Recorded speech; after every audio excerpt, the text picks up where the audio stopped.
Avant l'ordre, il y eut la guerre.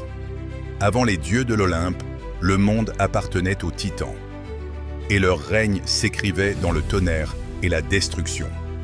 Les titans dominaient encore la création. Anciens, puissants, nés au premier jour de l'univers. Ils régnaient depuis le mont Othrys, convaincus que rien ne pourrait jamais les renverser. Mais Zeus n'était plus un enfant caché. Il avait libéré ses frères et sœurs, et avec eux, une nouvelle génération de dieux était née. Le monde fut alors divisé en deux camps. D'un côté, les titans, menés par Cronos. De l'autre, les dieux de l'Olympe, guidés par Zeus. Ainsi commença la titanomachie, la plus grande guerre que l'univers ait jamais connue. Pendant 10 longues années, le ciel s'embrasa, la terre se brisa, et les mers hurlèrent de colère. Les montagnes furent arrachées de leurs fondations.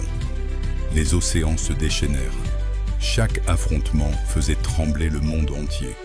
Pourtant, malgré leur force, aucun camp ne prenait l'avantage. La guerre semblait éternelle.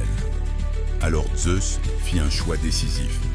Il descendit dans les profondeurs du Tartare et libéra ceux que Cronos avait jadis enchaînés, les Cyclopes et les Hécatonchires aux 100 bras. En signe de gratitude, les Cyclopes forgèrent des armes divines. À Zeus, ils offrirent de la foudre, une puissance capable de fendre le ciel. À Poséidon, ils donnèrent le trident, maître des mers et des tempêtes. À Hadès, ils confièrent un casque d'invisibilité qui lui permettait de frapper sans être vu. La guerre bascula. Portés par ces armes du destin, les dieux lancèrent l'assaut final. Les Hécatonchires bombardèrent les titans sous une pluie de rochers et de feu. La foudre de Zeus frappa sans relâche. Le ciel lui-même semblait obéir à sa volonté. Un à un, les titans tombèrent. Cronos fut vaincu. Celui qui avait dévoré ses enfants fut à son tour renversé par l'un d'eux. Les titans survivants furent enchaînés et précipités dans le Tartare, dans une prison scellée pour l'éternité. La guerre était terminée. Zeus devint le nouveau souverain des dieux. Depuis le mont Olympe, il imposa un nouvel ordre au monde.